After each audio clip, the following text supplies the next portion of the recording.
Last time on Kingdom Hearts 1.5 Chain of Memories HD version, Sora finally defeated the boss at the upper levels of Castle Oblivion.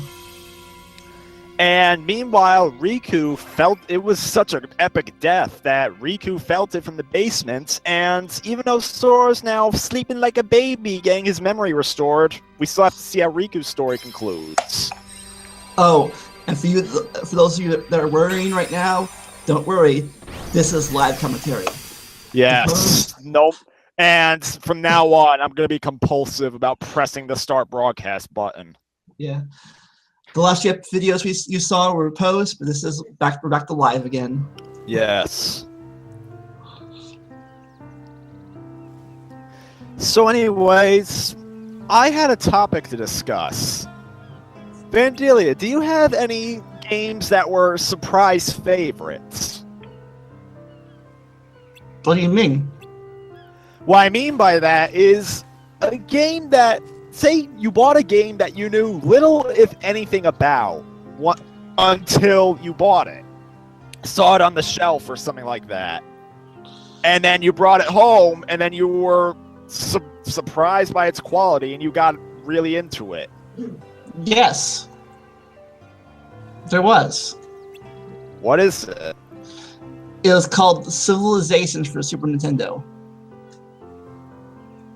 Do you mind telling the story? Well, I was at a garage sale back in the 90s, and I saw a game called Civilizations. I'm like, what is this game's about? So I bought it for like $2, like $1 or something, or because garage sale money, very cheap. And I brought it home, and like, hey, so you basically you form a country and you build cities and you conquer either other countries or you go to space. I like this so much, I've bought every version of it since then. I've owned Civilizations 2, 3, and 4, and 5. I've owned all 5 versions of the game. Mapped it out the years, because it was that good of a game. And you build the world monument. You can either conquer other countries, or cooperate with them, or you get to space first. And you win either by getting to space first or killing everyone on the map. And it could be like America, or Britain, or Rome, or a lot of dead civilizations like Babylonia, or Greece. It could be like Portugal, anything. Well, I did play Civilization once, but I think that's because that was Civilization Revolution on the Xbox 360, and I think that's only because it was a free game with gold 1 month. I did like it, so... But now, the reason why I bring this up is this kind of subject, surprise favorites, is because the KH series happens to be one of them.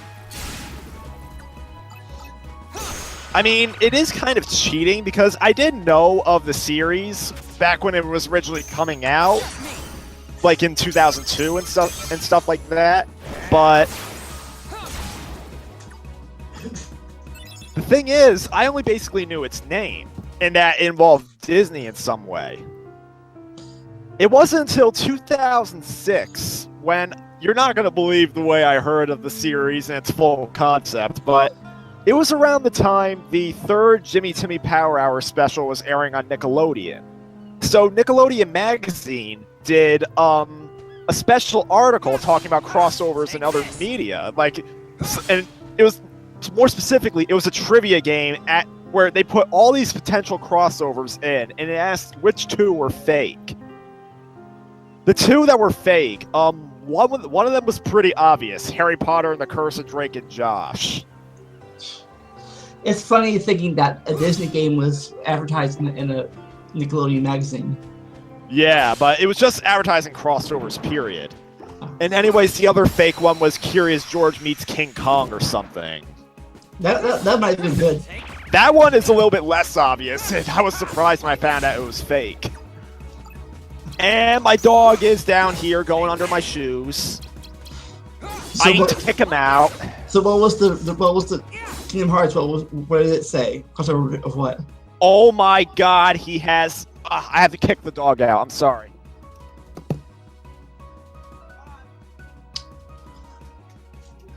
We will be right back after these messages. We are being sponsored by Gatorade, because I'm drinking it right now. Yes, Gatorade. You drink stuff when you're thirsty.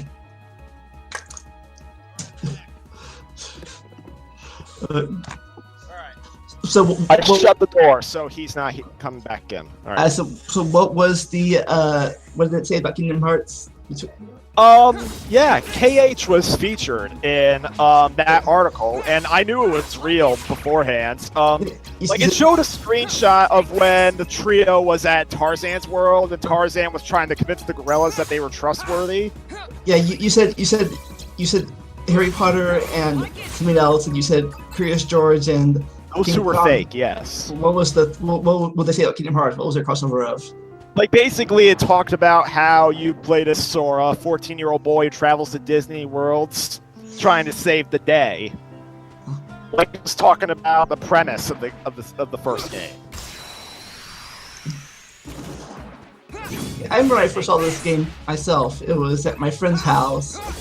He was helping me upgrade my old computer, because he was a computer person. So I was over there doing stuff. We were networking. We were all playing an MMORPG at the time. We were networking together there, and he was trying to play this game. I'm like, "Ooh, what's this? It's like Disney characters, Final Fantasy characters? What? This is pretty awesome." So like I bought the game, and I got stuck on the Tarzan level for a year.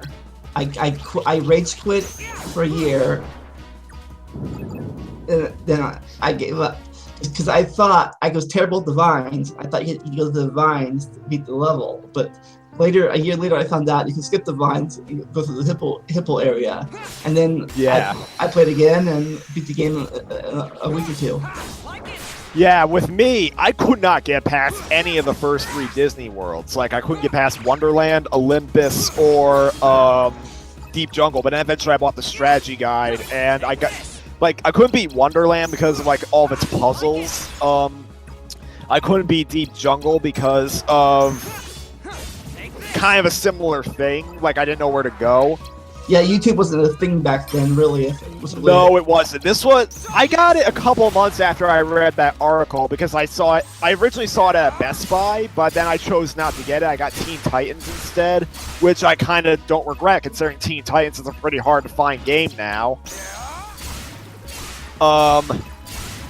But then eventually, a month after I started school, I went to a GameStop store. I bought the first game. And then the rest is history. But yeah, I got the 3 PS2 versions of this game, like a few years ago when I had a PS2 still. Yeah, well, that was around the time KH2 was still brand new. So, in fact, when I bought KH2 about a month or two later, it was still $45 for a used copy because, like, I think the new copies were like $50. And given that I mostly bought licensed games that were $40, I was not accustomed to paying that much for a game. But, anyways, do you have any other surprise favorites?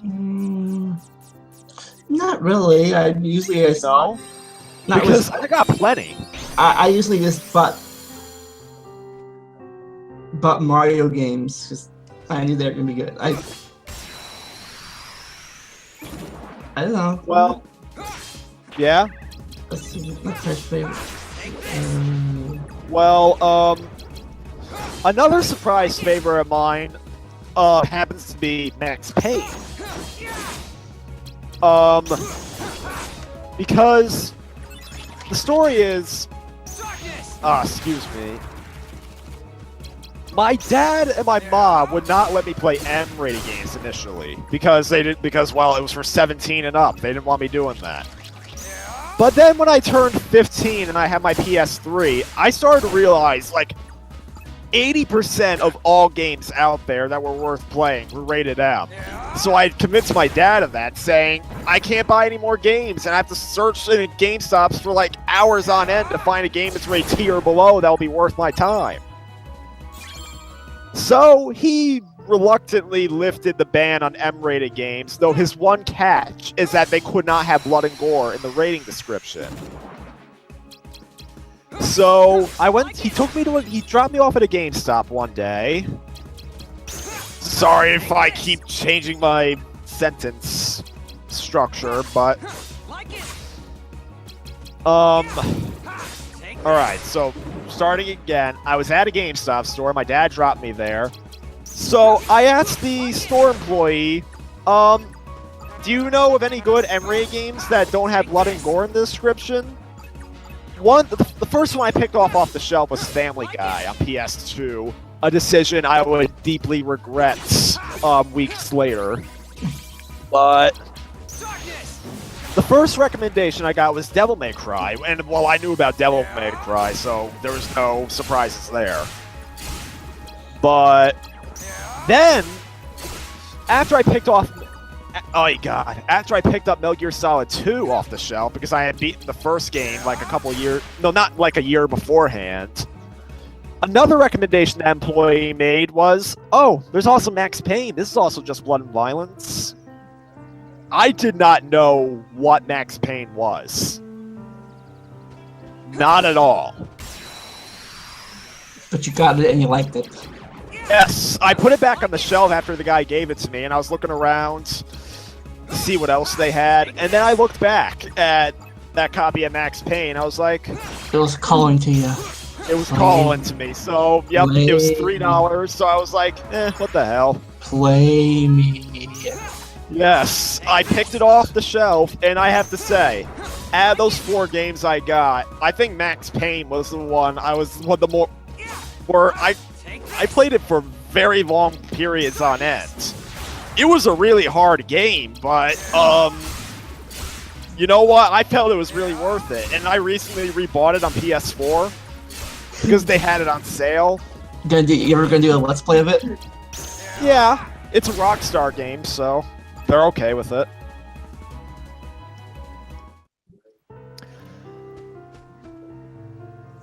Then what other surprise favorites do I have? What were you gonna say? Well, changing subject real fast.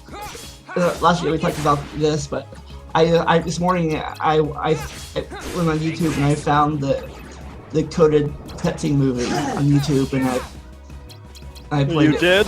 I watched it. There you go. Well,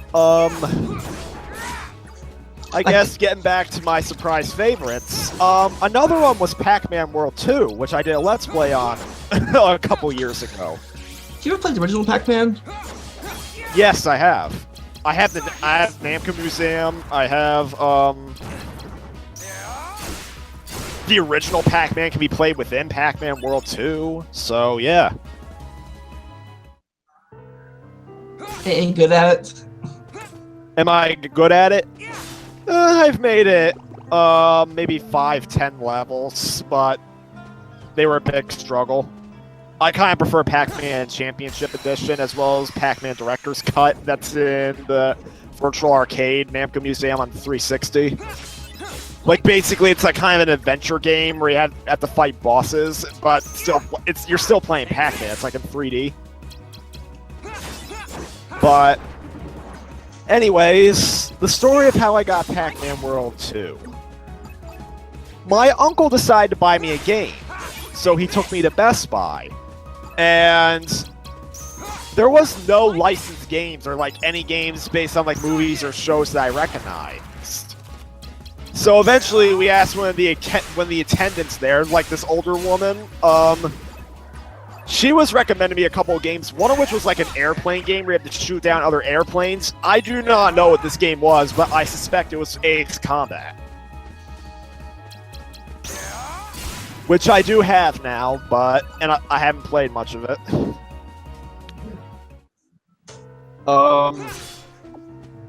And, well, then again, if you're asking why I have it, it's because, well, it came in a bundle of games that I sold off and kept, combination. But anyways, eventually, after going through a couple of games, I was not interested. Pulls out Pac-Man World 2 and it's like, oh, here's Pac-Man. I love Pac-Man. And at that point, my uncle was kind of getting irritated about how I couldn't make a decision. So I was like, all right, fine, this one. Like, I was like, I don't even know how old. Like, maybe 7 or 8. Are you there? Yeah.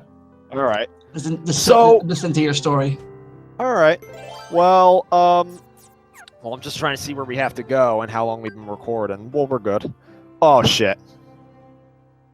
Gotta sign out. Yeah. I can forgive myself for forgetting to sign out, but not for not pressing the record button, so... So, given that I didn't recognize the game, even though I took it home, I did not play it for a couple of months, even though I did not have nearly as many games as I have now. So you didn't know what Pac-Man was? No, I didn't. Wow. Well, then again, I had played Miss Pac-Man arcade machines, but I didn't know that the name of those machines was Pac-Man. So... I feel like Pac-Man was like one of the most obvious names in all of Gamedom. Everyone knew who he was. Well, don't forget, all I played was stuff based on licensed properties. I didn't know what real games were. Pac-Man wasn't licensed? No, Pac-Man's a real game. It's like, was only a game.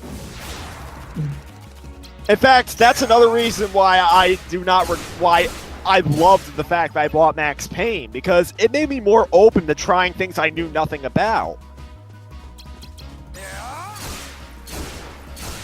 But getting back to Pac-Man World 2, eventually I did play it. I asked my dad to open it and put it in my PS2 for me, and yes, it was good.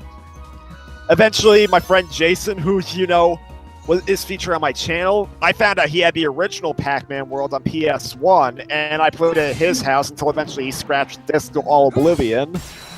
And it wasn't until a couple of years ago where I got my own copy of the original Pac-Man World, as well as Pac-Man World 3. Even though people love to hate Pac-Man World 3. So... Is it as bad as it favorite? What'd you say? Is it as bad as is it good or is it bad? I don't want to say either one. All I'll say is that it feels very different from the first 3. Like, they try to make it a beat-em-up on top of a platformer, and I don't know if that would work so well. But I haven't played it that much. In fact, I may save it for a Let's Play at this point. I played the second one, so I'll have to play the first 1 and 3 eventually. And World Rally! There was actually a racing game based on the trilogy.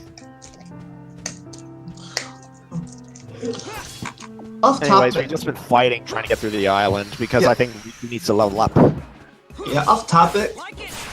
On the way, I was getting some food earlier today, and I was thinking of if I could figure out how to do create like an intro for this series. And like an intro video. Like, that's a good idea. I was thinking, what would it say? What would it do? I don't know. Like, Vandalia, Sticky Vandalia play. Kingdom Hearts. I guess. whichever you want. But, anyways, do you have any other surprise favorites? You can't think of any? Like shit. Like that's the only game I picked up that I really knew Civilization, yeah. Yeah, like Mario, I knew that already, in Zelda. That's who else me think. Yeah. Well, I think I have time to tell one more before we call quits in this video. Go. I'll think of one if I remember like the old games I played. Yeah, just try to think of a few while I tell some more. Then again, I think I told the most interesting ones, so I'll say that Time Crisis 2 and Dynamite Cop, which are 2 arcade games, those were surprise favorites, and both of them are unique no, they're both very similar in the way that I did not know what they were called, so as a result, I didn't even know what they were until I somehow managed to rediscover them by complete accident. I mean, Time Crisis 2 was a bit easier than Dynamite Cop because, for one thing, I encountered the arcade machine more than once. Time Crisis, is that the one where you play as a girl in... or something else? No, it's the shooter game with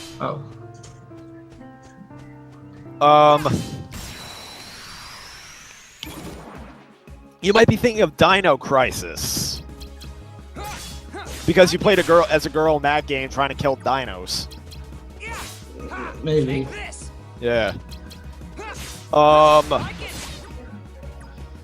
I'll tell you one thing. When I discovered Dynamite Cop, it was by complete accident. Because Time Crisis, I saw the machine numerous times. There was a PS2 version I ran into it at stores. I eventually got it. Dynamite Cop, I found out about it while researching Die Hard games. Because I just bought Die Hard Trilogy, I wanted to know if there were any other Die Hard games. I found out about the infamous Die Hard Vendetta that I did a review on. But then I found out there was a See Also on the Wikipedia contents page called Dynamite Cop. Or Die Hard Arcade, yeah. No, I saw the page for Die Hard Arcade. And then it said that it got a spiritual sequel to Dynamite Cop. And then I looked at the cover and I was like, wait, are those the characters in that game I played? And then I looked up gameplay of it. I was like, no doubt, this is it. And I found out it was only on the Dreamcast. I did not have a Dreamcast back then. But then, when I saw a Dreamcast available for a cheap price, I bought that. And then when I saw Dynamite Cop at a pretty good price, well, all things considered, because now it's like over $20. I got it for about maybe $15. I bought it. I literally bought a Dreamcast just to be able to play Dynamite Cop again. So, and I thought I remember the game now. Yeah. Didn't really buy this game, but I was at school at the time. School. There's only 2 games you could play on the school computer, and one of them was Carmen Sandiego. Yeah. Check this out, and I got into it. Carmen Sandiego, and also, Oregon Trail. Even though I kept on dying, I kept getting back. Like, I gotta get to the end of the trail. I gotta get to the end. And like, okay, banker, no. Carpenter, no. Farmer, maybe. What do I pick?